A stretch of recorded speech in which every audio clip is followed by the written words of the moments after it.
this morning that it might look dim, it might look dark on the outside of your circumstance.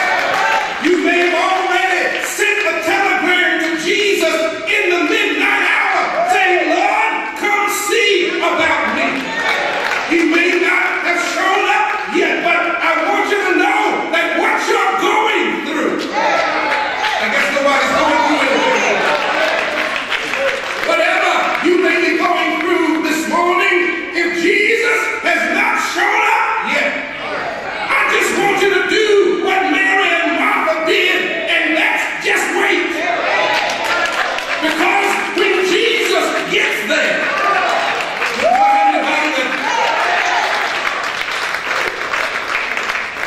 Jesus said death will not have the last word. When he finally gathered his disciples and they made their way to Bethany, the heartbroken sister of Lazarus, Martha, greets him on his journey. She said, Lord, if you had only been here. Well, I wonder how many times we said that when we've been going through trials and circumstances. How many of us have said, Lord, if you had only been here, my life would not have gone to pieces. Lord, if you had only been here, that trouble that was dogging me and hounding me, Lord, if you had only been here, that financial crisis that I had to go through, Lord, if you had only been here. Death has painfully closed a loving chapter in the relationship Martha shared with her brother. Death has removed her hope that an alternative possibility still existed for Lazarus.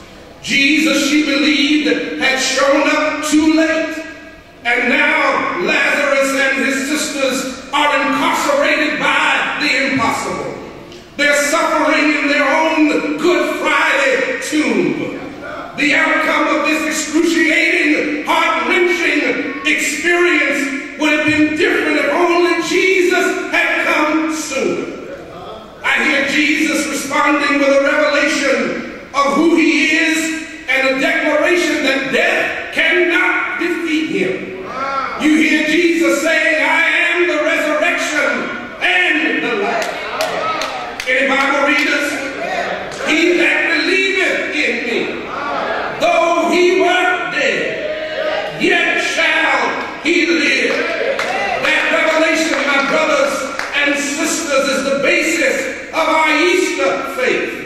In the midst of a Good Friday world, in this Good Friday world of painful contradiction, Easter reveals the personage and the power of Jesus in the midst of the worst forces that death can muster against us. Jesus reveals, I am the resurrection and the life. To a sister whose candle of hope had been blown out by the chilly winds of death, our Easter faith celebrates the fact that God operates the best and unveils his true self in the midst of our Good Friday world. In other places in Scripture, Jesus said, I am the light of the world. He said, I am the living water. He said, I am the bread of life. However, in this sorrowful situation today, Jesus reveals that he is the one to give us power to stand up against the meaning of those forces against us. There is an again after death has done its best work in the revelation power of our Jesus.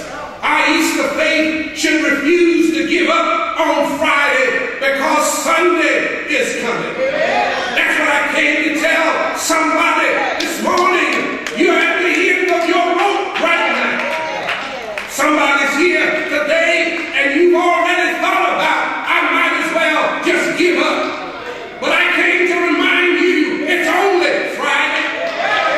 I don't care what it is that you're going through. It's only Friday. You need to wait until Sunday comes. Because I promise you that when Sunday gets here,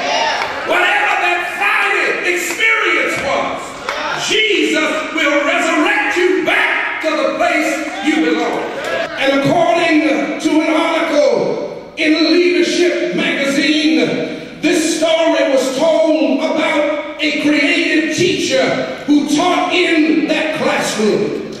And that teacher began to really care about Philip. And she wanted to teach the rest of the class a life lesson that they did not yet understand. The Sunday after Easter, the teacher brought legs pantyhose. Ladies, you know what legs pantyhose looks like. Legs pantyhose comes in a container that looks like a large Easter egg. Well, the teacher brought containers of legs pantyhose in the classroom, and she started handing each one of the children one of the eggs, and the container that the pantyhose was in was empty.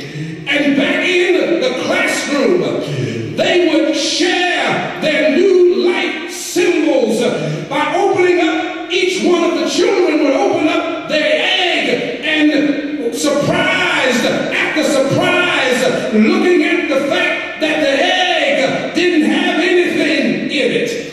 And after running around the church property in confusion, the students returned to the classroom and placed their egg containers on the table.